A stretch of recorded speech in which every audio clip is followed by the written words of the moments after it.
Shalom, welcome to the Jewish View. My name is Rabbi Nachman Simon with the Chabad House of Delmar, together with my co-host Mark Ronich of jbiztechvalley.com and Statewide News. We have a very, very special guest with us, Congressman Chris Gibson. Congressman, can I call you Chris, or is that too informal over there? All right, Chris, welcome to the Jewish View. Thank you, Rabbi. Good to be with you. God bless you. It's so good to see you here on the show. It's wonderful to have you here. I mean, I've been following a lot of what you've been doing in Congress, and wow, I'm glad that, we were able to snag you away from that tour of duty and different tour of duty, but a tour of duty that you have in public service here. Well, Mark, good to see you again, and thanks to both Rabbi and to Mark for having me here today. I wanted to ask you if you could talk about yourself. I mean, I wanted to ask you about your personal life, and so the audience can get to know you a little bit. How old are you? Are you married? You have kids? So maybe, where'd you go to school? All that stuff. Thank you. 49 years young. And my wife and I, we live in Kinderhook. We have 3 kids. Katie, Maggie, and Connor. And your wife's name?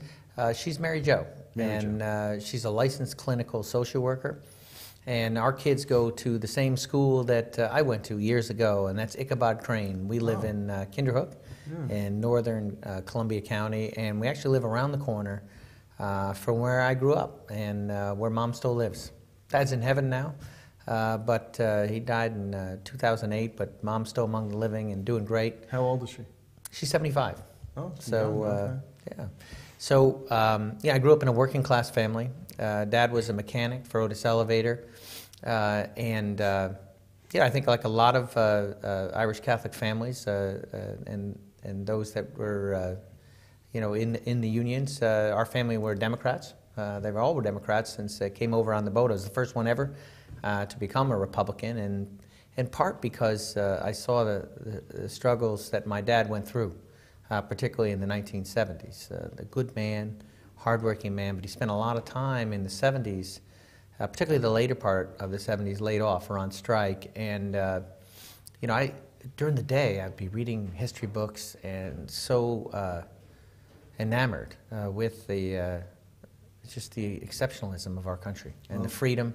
And then I'd come home at night and, turn on the news and see what was going on in the country and see what was going on with my dad. So I was in the space to really be influenced by Ronald Reagan in 1980. Well, I'll tell you, after you said your father worked for Otis, he must have had his ups and downs. Okay? Well, what can I tell you? Mark. And I also wanted to let you know that there used to be an Otis Elevator company building on Colvin Avenue.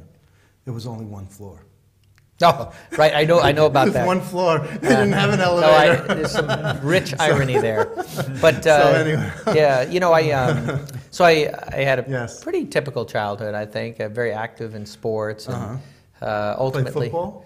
No football at Ichabod Crane then. Do now, but I played basketball. And baseball. How tall are you? 6 foot. Basketball? I was the point guard and the co-captain of our varsity basketball team, and enlisted in the New York Army National Guard at the age of 17, the day after my 17th birthday, actually, as a private in the infantry, and made the transition from enlisted man to officer at the ROTC program at Siena College, where I studied history, and graduated from Siena in 1986 and went in the regular Army. And thought I'd serve. You didn't have to.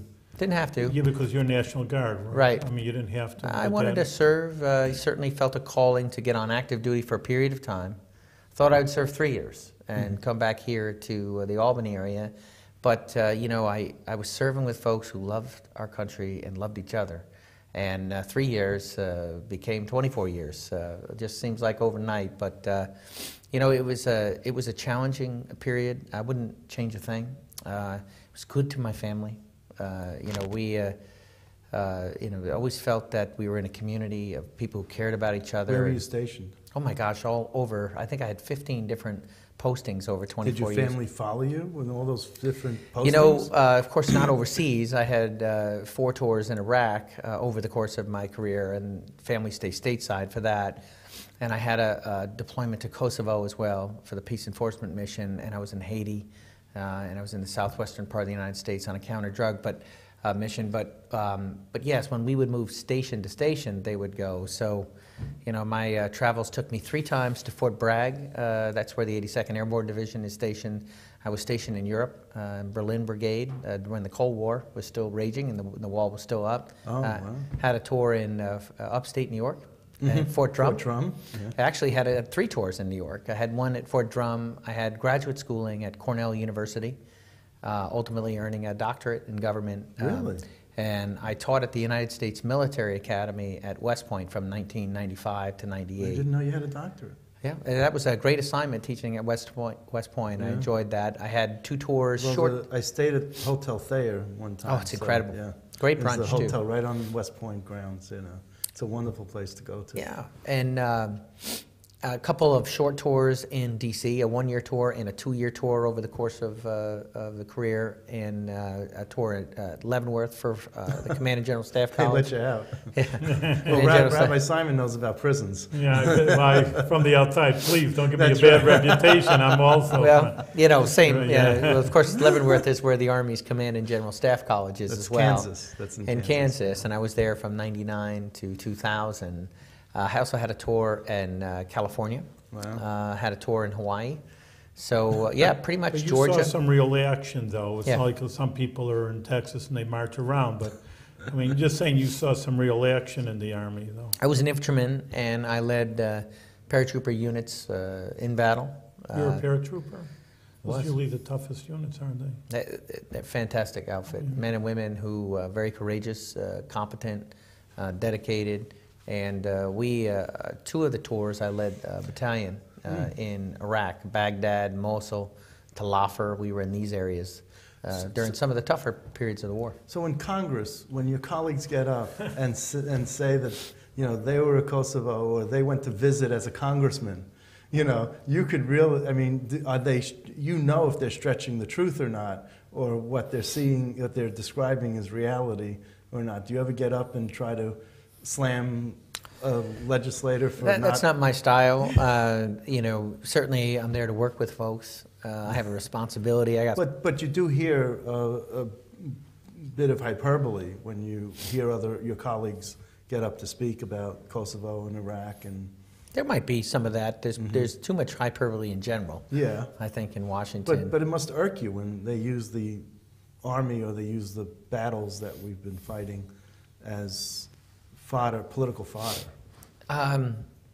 You know, in this sense, that, and I firmly believe that any use of force should be truly a last resort.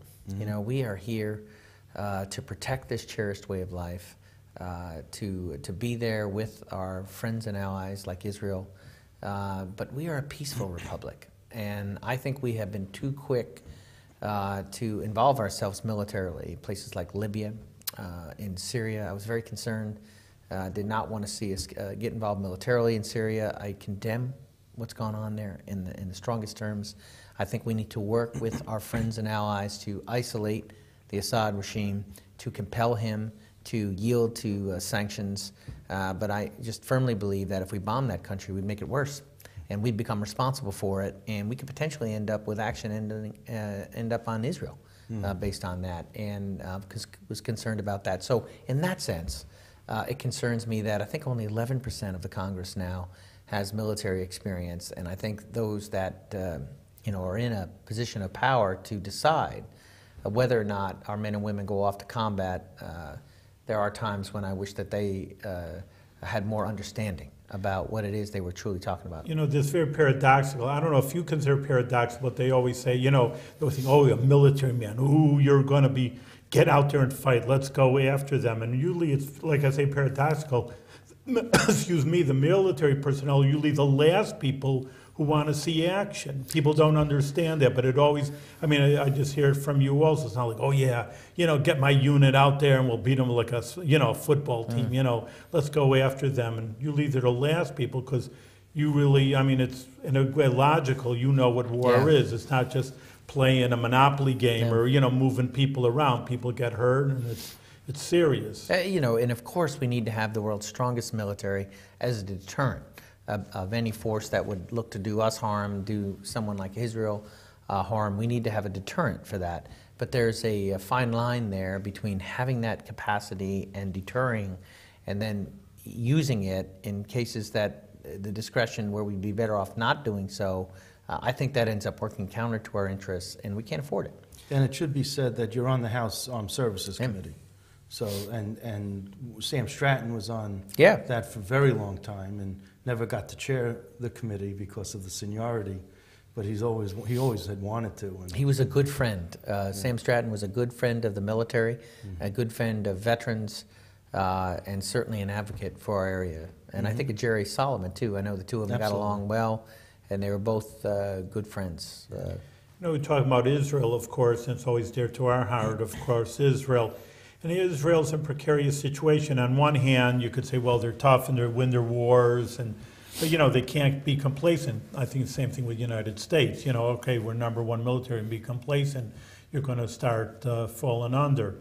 So, I mean, there's a lot of pressure on Israel nowadays to give up their land, and, you know, like that they're the wrong party in the situation. But, you know, they always, I know that they have to always keep up their guard, or, you know, just like almost like the United States, you leave down your guard, who knows who's going to come rushing in. Israel is a country that shares our values. For me, this is something very personal. I think about as a young man, 26 years old, in the sands of Saudi Arabia, getting ready for Desert Shield and Desert Storm.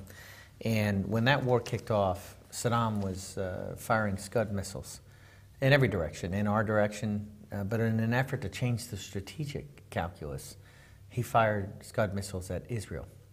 And he was killing people and breaking things. And you think about, when we look back on it, we have the tendency to say, well, you know, that worked out, that whole war, and it wasn't that. But you know what, when you're actually going through it and you think about what happened in Israel, and you think about the Soviet Union, which was still, of course, a player at this moment, and the whole intent why Saddam fired those missiles, he wanted to expand the conflict.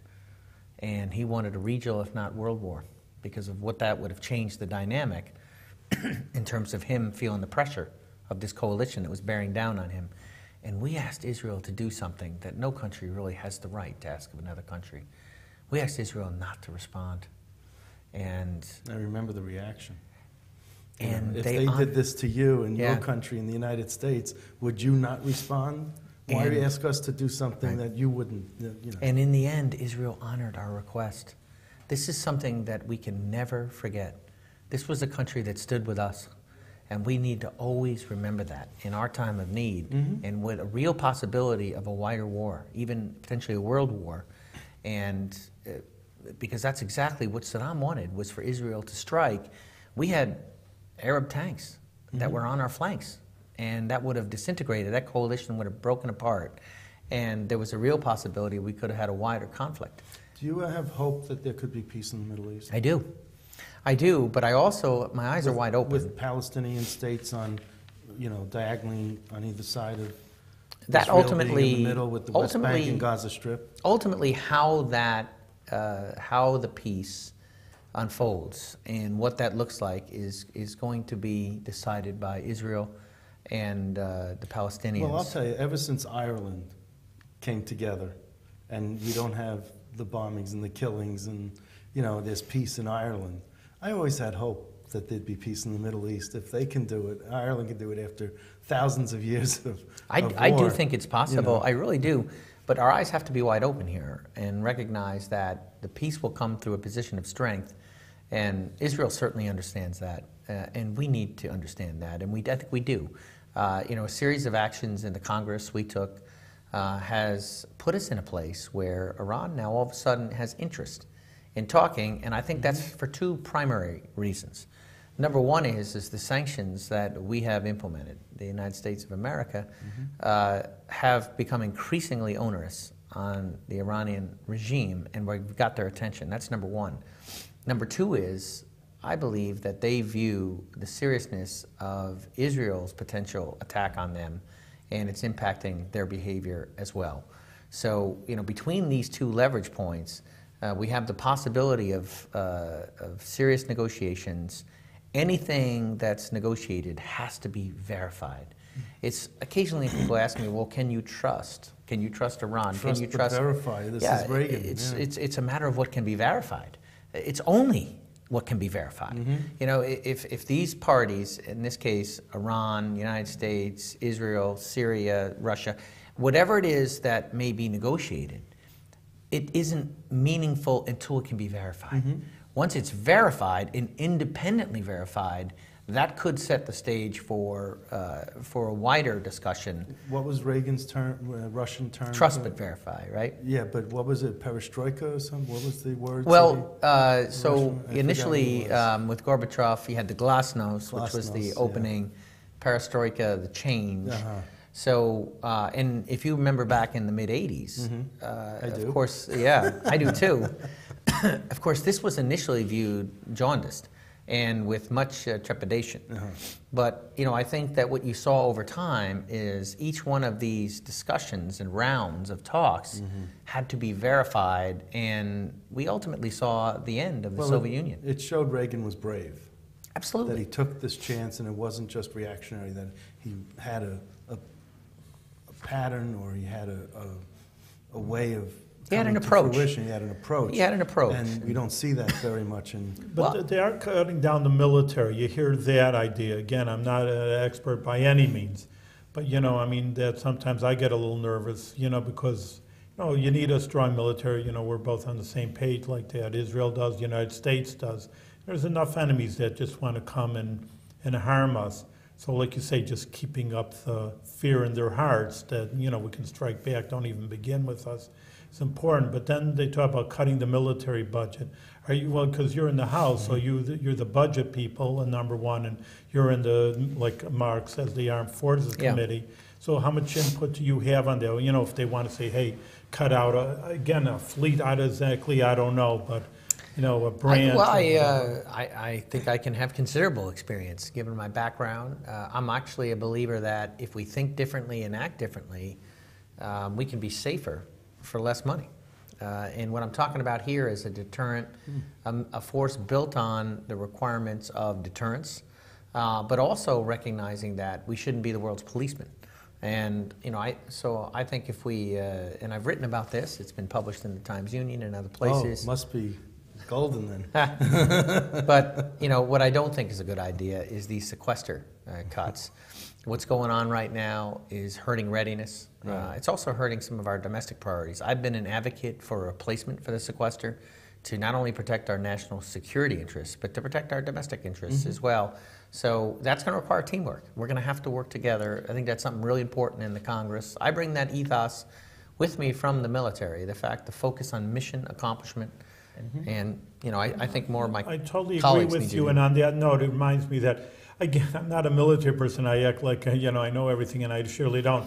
But on the other hand, you know, the world's changing, and I know Japan and Germany, and I know we have troops there since World War II, but they're strong enough. It's 65 years. There you go. You're right, Rabbi. Well, what do we have to be there for? Let Japan, they know how to make a Toyota, you know, they know how to make a good car. You know, hey, take care of yourself now. Well, you know how to fight. You're getting my point. You're definitely getting my point, because if we think and act differently, you know, what we don't need to do is put ground forces throughout the world. We're still going to need a naval presence forward. I mean, that's part of keeping sea lanes and markets open. But when we put ground troops all over the world, I don't think that that's in our interest. You pointed out Japan, Europe. We still have, we're coming down to 2 brigade combat teams in Europe. But does anybody think Europe's getting overrun anytime soon? They're not. It's a jobs program for Europe. And I have long argued that those forces in Europe can be brought back to the United States, and they can be part of a reform here in America that will posture us for this strategic maneuver that enhances deterrence, and we can do it in a way that will save money. Well, same thing with Korea. Now, it's going to take time for Korea. We're not going to be able to come out of Korea tomorrow. But in the next decade, I think it's very possible that we can conclude our ground presence in Korea.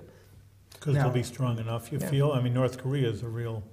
Well, like I said, it won't be today or tomorrow, but I do think that the South Korean military has proven itself to be highly competent. And when we show a maneuverability, see, this is the thing. When we reform our military and we have a capacity to deploy it, that is a deterrent in itself. And we can get into any area real fast. Yes. We don't have to be there. Exactly. We can be there in a day or two. I wanted to, Rabbi brought up the cars, and you brought up Korea. Now, would you ever buy a Kia? I know a lot of military people won't buy a Kia. I buy American cars. Do you only buy American? I buy What's the reason? Because KIA means killed in action. And they will not, and military people will not, am I right? Have you heard? Yeah. The Kia. No, there's MIA, POW, and there's KIA when you're killed in action. Yeah. So here they say, what do you name a car after people, our brothers who were killed? Yeah. And well, for me, it's pretty simple. I only buy American. I've got a Ford and I have a 99 Chrysler. Olds Intrigue, 99. That has 263,000 miles on it, and I'm very proud that it's all made in America. Yeah. And that's all I've ever bought were American cars. I won't buy German. I won't buy Japanese. I won't. Really, I go on the UAW website and I see what they sanction, and then I pick and choose from that. But because some of the Japanese cars are made here and they're sanctioned by UAW. We see that tie over here. That's right. That's right. Yeah.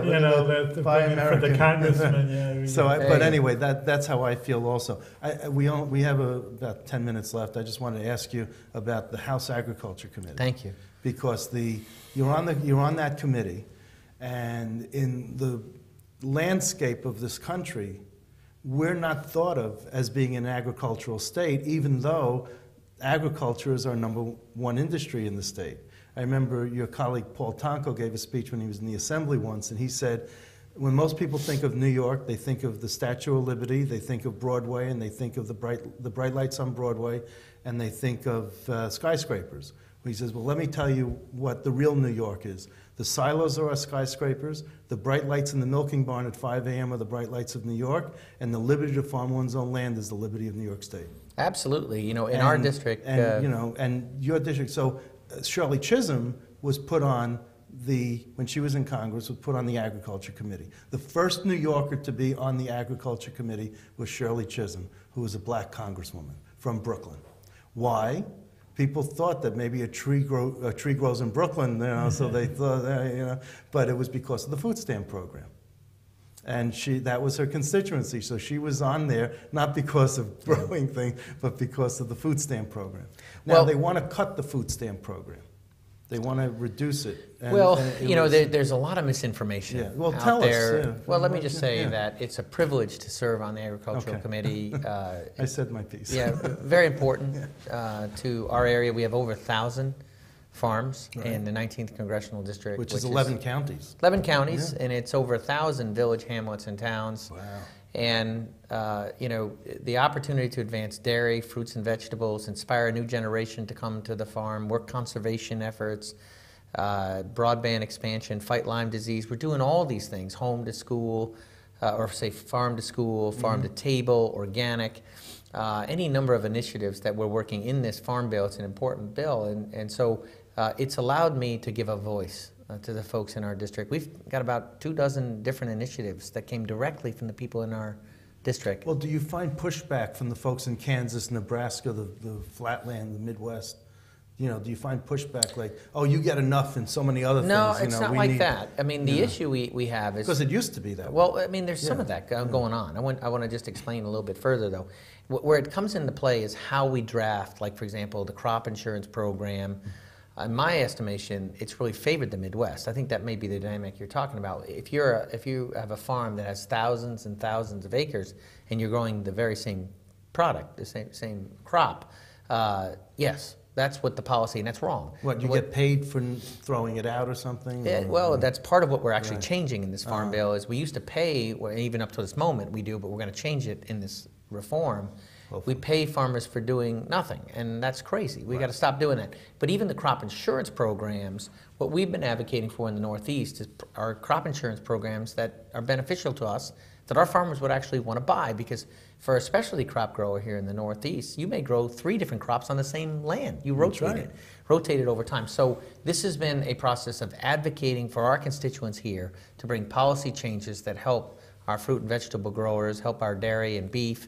And so I'm excited to be part of this. It's really important. Because it's not easy. I mean, when we're #2 in dairy behind Wisconsin and cheese production. Yep. And we're number 2 in grape production behind in California, and number 2 in apples behind Washington State, and number 2 in potato production. While potatoes grow in Long Island, we're number 2 behind Idaho. I mean, we have so many cauliflower and lettuce and a whole bunch of other crops that we grow here, but we're not number 1 in the country in any one fruit. It's for a district such as ours, agriculture writ large and tourism are the 2 biggest drivers in our economy, and it's very important. Everything needs to. Everyone thinks Wall Street is the number 1 industry in the state, and it's really not. It's tourism and agriculture. It's certainly important to upstate New York and important to my district, and so being on that committee is really important. I'm looking forward to it. We're in the final phase of getting the new bill. We're actually in formal conference between the House and Senate. And I hope in a matter of weeks we can have a bill on the president's desk that he will sign. Let's hope so. Yeah, okay. I mean, it's really important. On the food stamp issue, it's important that we have a program for people that need assistance, that we have that assistance there for them in a manner that the taxpayer is going to be proud of. And I'm confident that we're going to be able to get a compromise that gets that done. And, in part, I mentioned misinformation a few moments ago. Well, here's why. Since 1974, when we passed the Budget Act of 1974, we have factored in every year automatic increases. And that is part of what's called baseline budgeting. So when you use baseline budgeting, automatic increases factored in, the last time we did a farm bill, we authorized $45 billion a year. Now the lowest level we're talking about authorizing is about $74 billion. That's a significant increase, but you don't hear about it that way.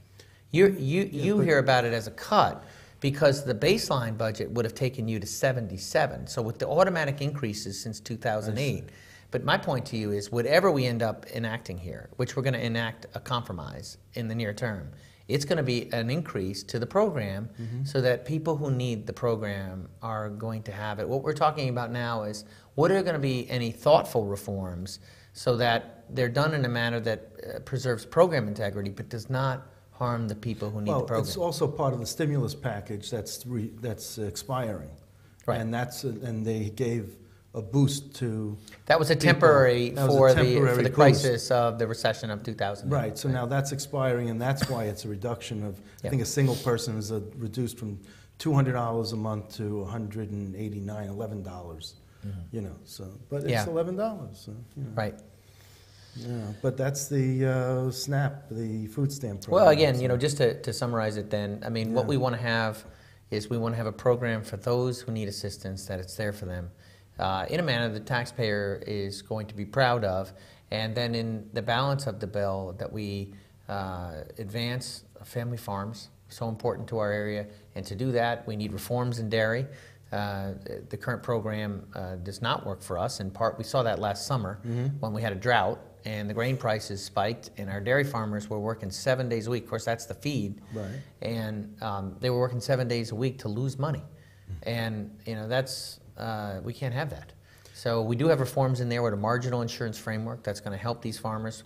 We've got initiatives there to help with research for our fruit and vegetable growers, which we know there's a direct correlation between that research and the yield of the crops. Not for nothing, but the Cornell Cooperative Extension wins a lot the competitions. So we think that that's going to have a positive second-order effect. So just quickly in the final minute that we have, because the proposition or proposal for casino gambling passed, and you have Saratoga.